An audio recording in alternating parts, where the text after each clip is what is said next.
Assalamualaikum warahmatullahi wabarakatuh. Perkenalkan kami dari kelompok 5 akan mempresentasikan dari tugas mata kuliah Pendidikan Kewarganegaraan dengan bertemakan negara dan warga negara. Berikut anggota kelompoknya, ada saya, Harnia Febrian, Dimas Adelian, Ananda Nurul, dan Imam Maulana.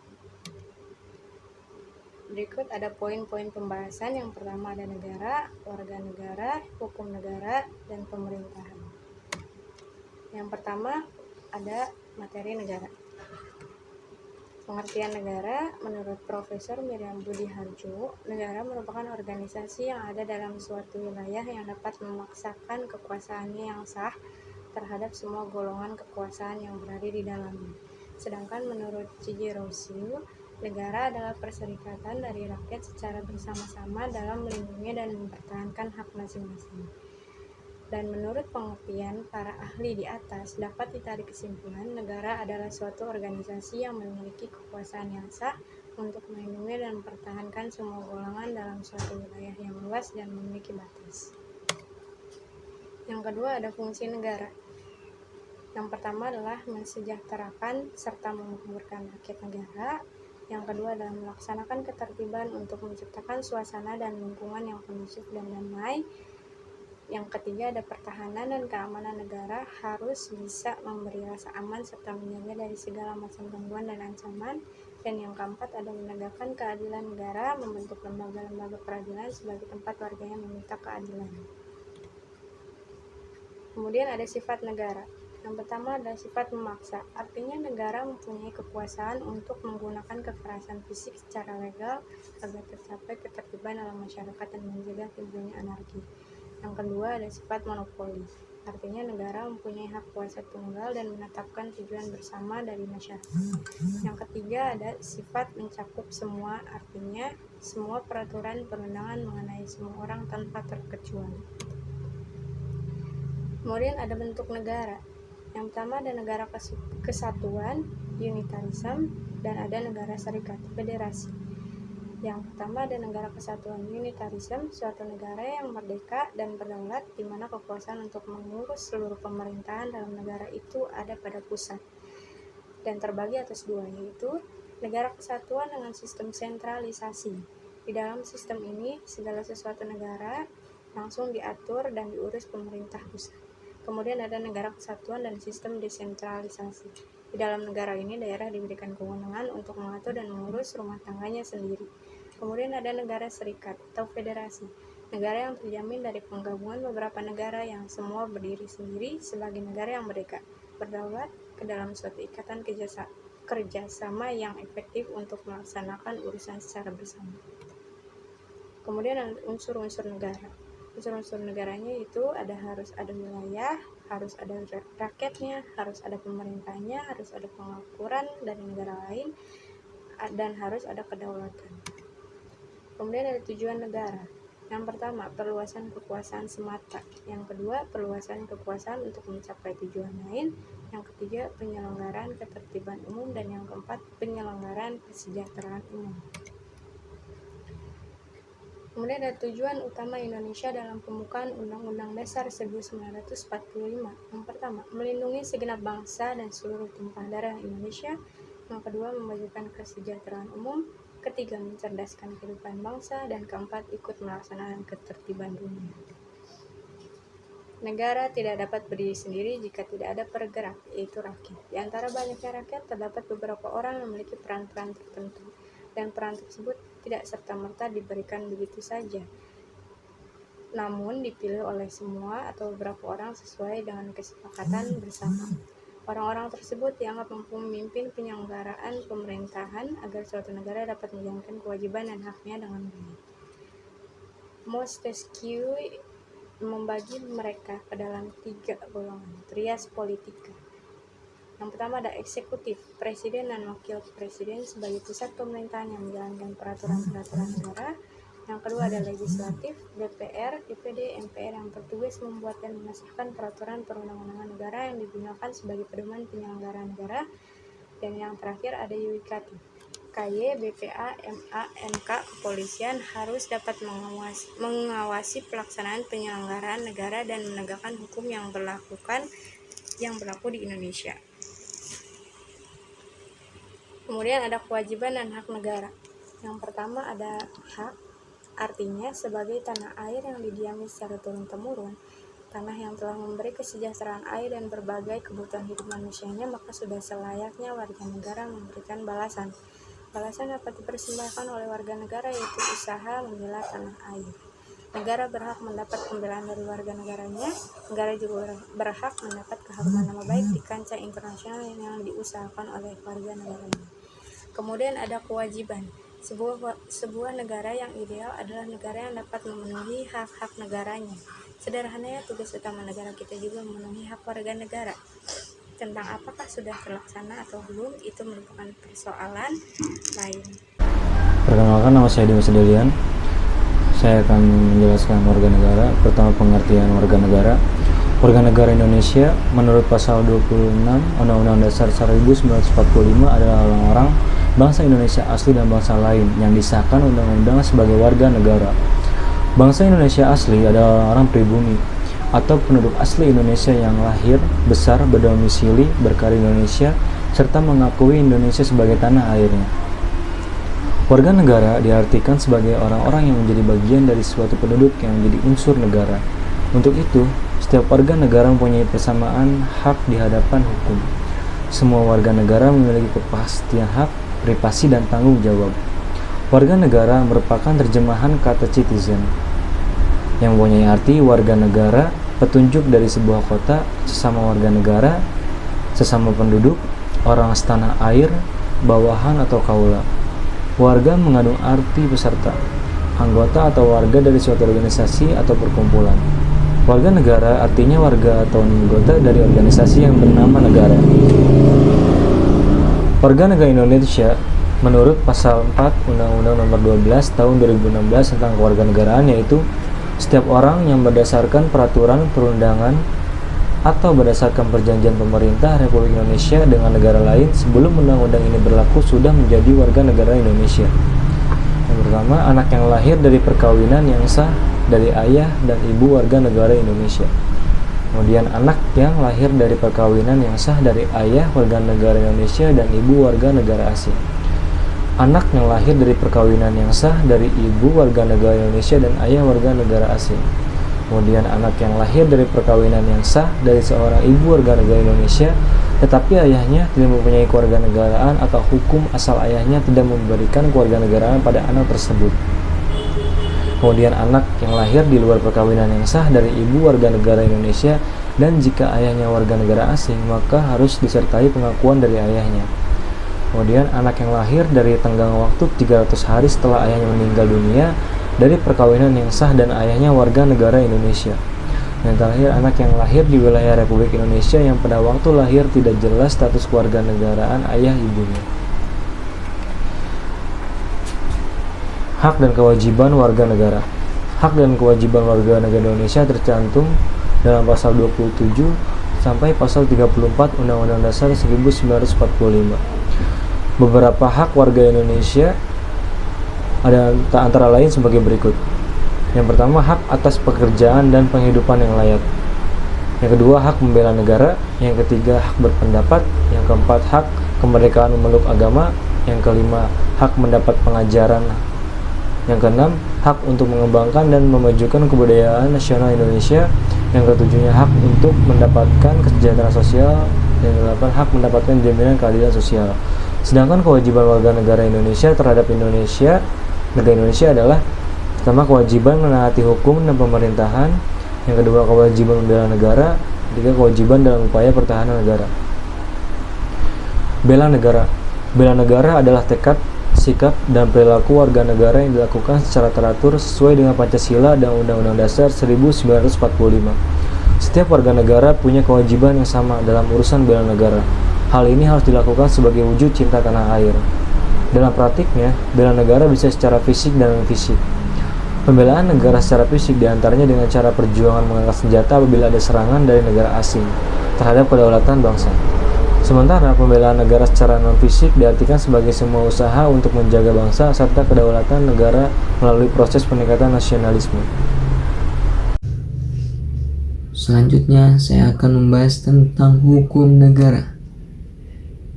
Pengertian hukum negara. Hukum adalah sistem yang terpenting dalam pelaksanaan atas rangkaian kekuasaan kelembagaan.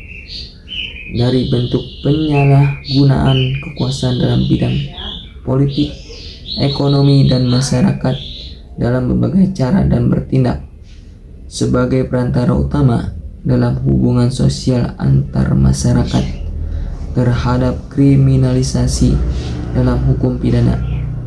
Hukum pidana yang berupayakan cara negara dapat menuntut pelaku dalam konstitusi hukum, menyediakan kerangka kerja bagi penciptaan hukum, perlindungan hak asasi manusia, dan memperluas kekuasaan politik serta cara perwakilan di mana mereka yang akan dipilih.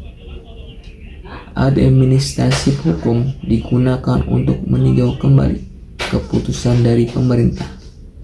Sementara hukum internasional mengatur persoalan antara berdaulat negara dalam kegiatan mulai dari perdagangan, lingkungan peraturan atau tindakan militer. Filsuf Aristoteles menyatakan bahwa sebuah supremasi hukum akan jauh lebih baik daripada dibandingkan dengan peraturan tirani yang merajalela. Selanjutnya, bidang hukum. Hukum dapat dibagi dalam berbagai bidang, antara lain hukum pidana atau hukum publik, hukum perdata atau hukum pribadi, hukum acara, hukum tata negara, hukum administrasi negara atau hukum tata usaha negara, hukum internasional, hukum adat, hukum Islam, hukum agraria, hukum bisnis, dan hukum lingkungan. Selanjutnya, hukum pidana.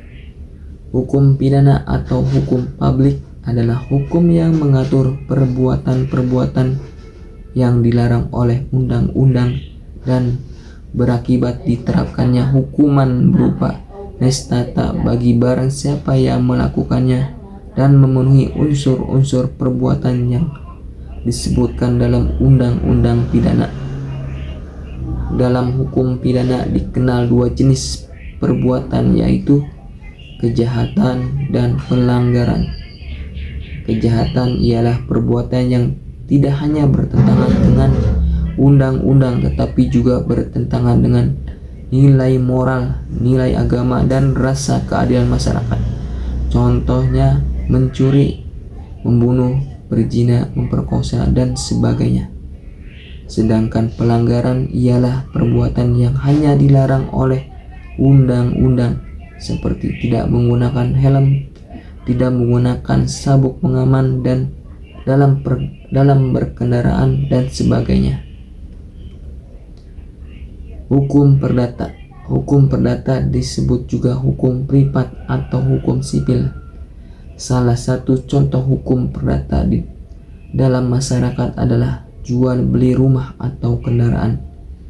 Hukum perdata dapat digolongkan antara lain menjadi: yang pertama, hukum keluarga; yang kedua, hukum harta kekayaan; yang ketiga, hukum benda; yang keempat, hukum perikatan; yang kelima, hukum waris; yang keenam, hukum acara. Untuk tegaknya hukum material yang diperlukan hukum acara atau sering juga disebutkan hukum formil. Hukum acara merupakan ketentuan yang mengatur bagaimana cara dan siapa yang berwenang menegakkan hukum material dalam hal yang terjadi pelanggaran terhadap hukum material. Tanpa hukum acara yang jelas dan memadai, maka pihak yang berwenang menegakkan hukum material akan mengalami kesulitan menegakkan hukum material. Untuk menegakkan ketentuan hukum materi pidana diperlukan hukum acara pidana. Untuk hukum material perdata maka akan hukum acara perdata. Sedangkan untuk hukum material tata usaha negara diperlukan hukum acara tata usaha negara. Hukum acara pidana harus dikuasai terutama oleh para polisi, jaksa, advokat, hakim, dan petugas lembaga permasyarakatan.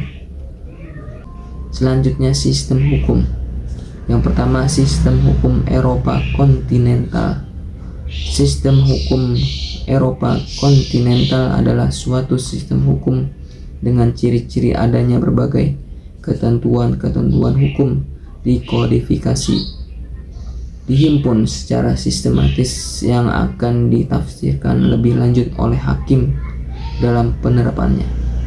Hampir 60% dari populasi dunia tinggal di negara yang menganut sistem hukum ini. Yang kedua, sistem hukum Anglo-Saxon. Sistem Anglo-Saxon adalah suatu sistem hukum yang didasarkan pada jurisprudensi, yaitu keputusan-keputusan hakim terdahulu yang kemudian menjadi dasar putusan hakim-hakim selanjutnya. Sistem hukum ini diterapkan di Irlandia, Inggris, Australia, Selandia Baru, Afrika Selatan, Kanada, kecuali provinsi Quebec dan Amerika Serikat, walaupun negara bagian Louisiana mempergunakan sistem hukum ini bersamaan dengan sistem hukum Eropa kontinental Napoleon. Yang ketiga, sistem hukum adat atau kebiasaan. Hukum adat adalah seperangkat norma dan aturan adat atau kebiasaan yang berlaku di suatu wilayah, misalnya di perkampungan, perdesaan terpencil yang masih mengikuti hukum adat. Yang keempat, sistem hukum agama. Sistem hukum agama adalah sistem hukum yang berdasarkan ketentuan agama tertentu. Sistem hukum agama biasanya terdapat dalam kitab suci. Pengertian pemerintahan. Pemerintahan merupakan organisasi orang yang mempunyai kekuasaan dan lembaga yang mengurus masalah kenegaraan dan kesejahteraan rakyat dan negara. Government dari bahasa Inggris dan government dari bahasa Prancis.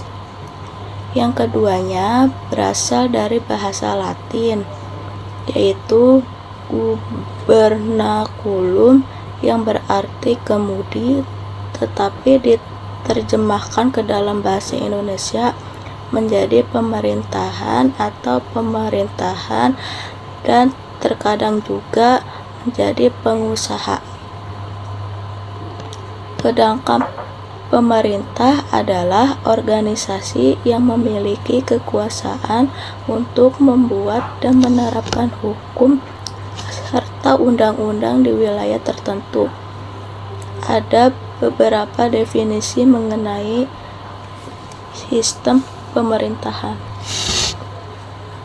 Fungsi pemerintahan. Rashid membagi menjadi fungsi pemerintahan menjadi 4 bagian. Yang pertama, fungsi pelayanan atau public service. Yang kedua, ada fungsi pembangunan atau development. Yang ketiga, fungsi pemberdayaan atau empowering. Dan yang terakhir, yang keempat, fungsi pengaturan regulation. Kesimpulan. Yang pertama, sebuah negara tidak dapat berdiri dan berkembang jika tidak ada warga negara. Yang kedua, warga negara tidak dapat hidup sejahtera jika tidak ada perlindungan dari negara. Yang ketiga, suatu negara dapat disebut negara jika mendapatkan pengakuan dan kedaulatan dari negara lain. Dan terakhir, dan suatu negara harus memiliki undang-undang sendiri untuk mengatur tata kehidupan berbangsa dan bernegara. Sekian dari kelompok kami. Mohon maaf apabila ada yang kurang atau kesalahan dalam penyampaian katanya. Terima kasih.